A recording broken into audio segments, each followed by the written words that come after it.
Tapi ternyata manusia tidak punya derajat sedikit pun, sejengkal pun, tidak punya derajat di sisi Allah.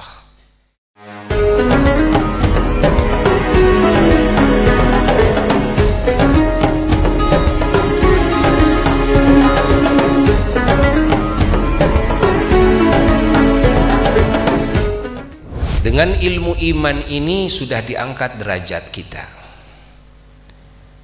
Alladzina amanu minkum. Ketika bertambah hati kita ya, dalam penguasaannya terhadap keilmuan, bertambah wawasan ilmunya, mengenal ilmu syariah, mengenal ilmu ihsan, maka inilah yang diisyarahkan oleh Allah, walladzina utul ilma, darajat, mendapatkan banyak derajat. Padahal dengan iman itu sudah naik derajat. Mulai manusia berharga punya derajat itu pertama-tama ketika bersemayam di hatinya iman. Maka diisyaratkan lagi oleh Allah dalam surat yang lain, tsumma radadnahu asfala safilin illal ladzina amanu wa amilus salihat. Manusia oleh Allah diciptakan wujudnya terindah, terbaik. Masya Allah, susunan dalam penciptaannya begitu paling sempurna, fi ahsani taqwim. Namun ternyata manusia itu oleh Allah dan yang begitu indahnya, begitu manusia itu paling sempurna, paling baik dalam wujud penciptaannya. Tapi ternyata manusia tidak punya derajat sedikit pun, sejengkal pun, tidak punya derajat di sisi Allah.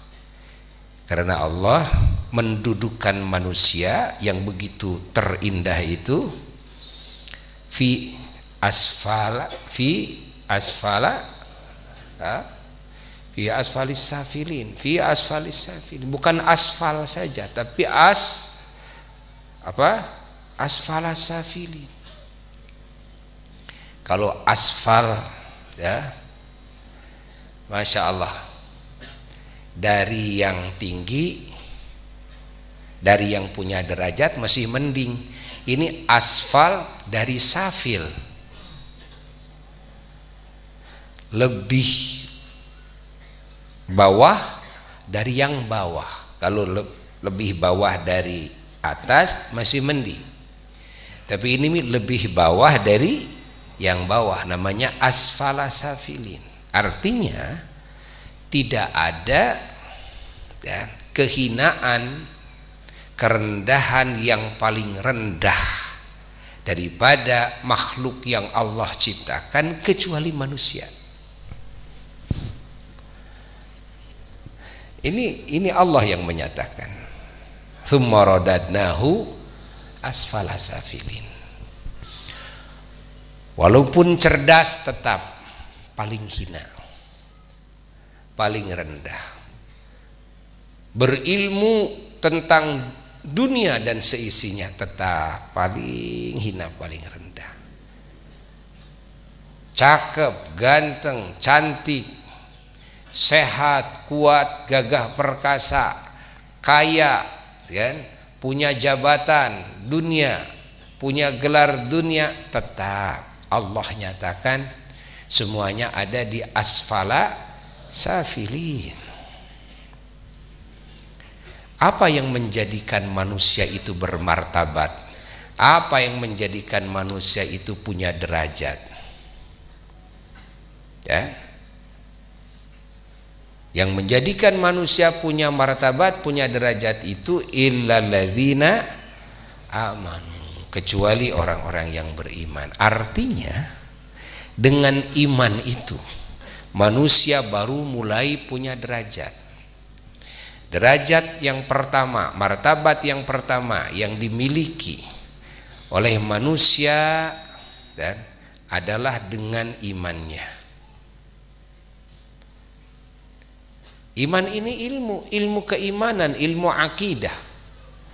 Iman kepada Allah, iman kepada Rasulullah sallallahu alaihi wasallam, iman kepada Al-Quran, iman kepada semua utusan Allah, iman kepada semua kitab Allah, iman kepada semua malaikat Allah, iman kepada akhirat, kepada hari kiamat, iman kepada takdir baik dan buruk semua dari Allah.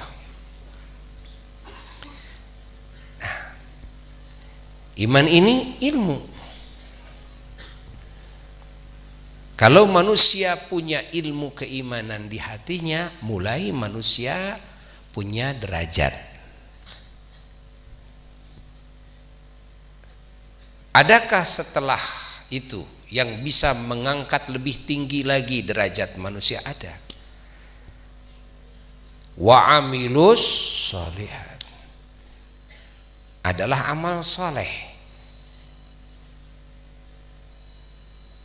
Wa amilus sholihat, dan amal soleh yang dimaksud di sini adalah amal soleh yang berasaskan ilmu yang sahih,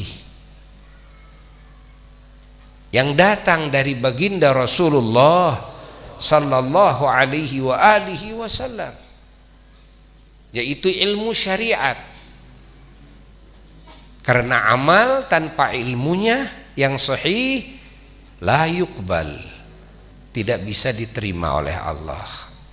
Bagaimana mungkin bisa menjadi sebab naiknya derajat seseorang kalau amalnya tidak atas dasar keilmuannya? Jadi amalnya harus ilmiah. Kalau amalnya tidak ilmiah, mardud, ditolak. Jadi makna wa amilus sholihat, amal soleh setelah iman adalah amal soleh yang berasaskan ilmunya. Artinya dari kalimat wa amilus sholihat, bahwasanya yang menjadi wasilah naiknya derajat manusia setelah diangkat oleh iman itu, yakni ilmul iman, ilmul aqaid.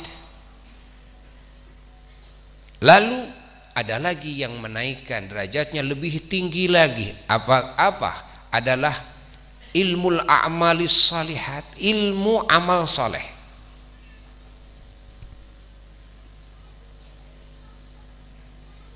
Ilmu amal soleh, yaitu ilmu syariat. Amal soleh ini adalah peribahasa daripada melakukan apa yang diperintahkan oleh Allah dan Rasulnya sallallahu alaihi wasallam, dan menjauhi daripada apa yang dilarang oleh Allah dan Rasulnya sallallahu alaihi wasallam. Ini yang dimaksud dengan amal soleh. Menjauhi maksiat, amal soleh, kan?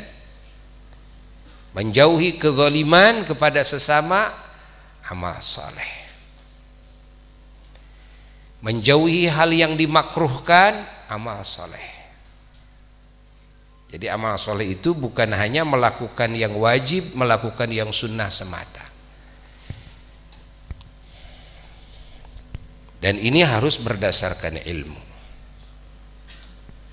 Tetap yang menjadi imamnya adalah ilmu, karena amal itu makmumnya, amal itu pengikutnya. Imamnya yang diikutinya adalah ilmu. Maka keimanan harus atas dasar keilmuannya yang sahih. Ada orang yang mengaku saya juga iman, percaya, tapi kepercayaannya kemana?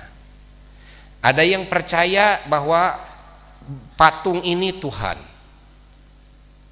ya kan? Ini kepercayaan yang tidak atas dasar ilmu yang sahih. Ada yang percaya matahari ini Tuhan, dia percaya, kan? Tapi kepercayaannya tidak atas dasar keilmuan yang sahih. Pahami? Ada yang percaya bahwa Yesus itu Tuhan, anak Tuhan. Ini kepercayaan itu kan iman. Iman itu artinya percaya. Ini kepercayaan yang tidak benar. Ya. Yang tidak atas dasar keilmuan yang sahih. Ada yang percaya bahwa sapi itu Tuhan. Ada yang percaya bahwa api itu Tuhan. Ini kepercayaannya seperti itu. Kepercayaan itu adalah keimanan. Iman itu percaya. Tapi kepercayaannya tidak atas dasar ilmu. Lalu mereka jadikan kepercayaan itu sebagai akidah. Akidah mereka. Ya. Namun akidah ini tidak atas dasar ilmu yang sahih. Sehingga tidak sah disebut iman. Tidak sah disebut akidah. Pahami? Ya. Allah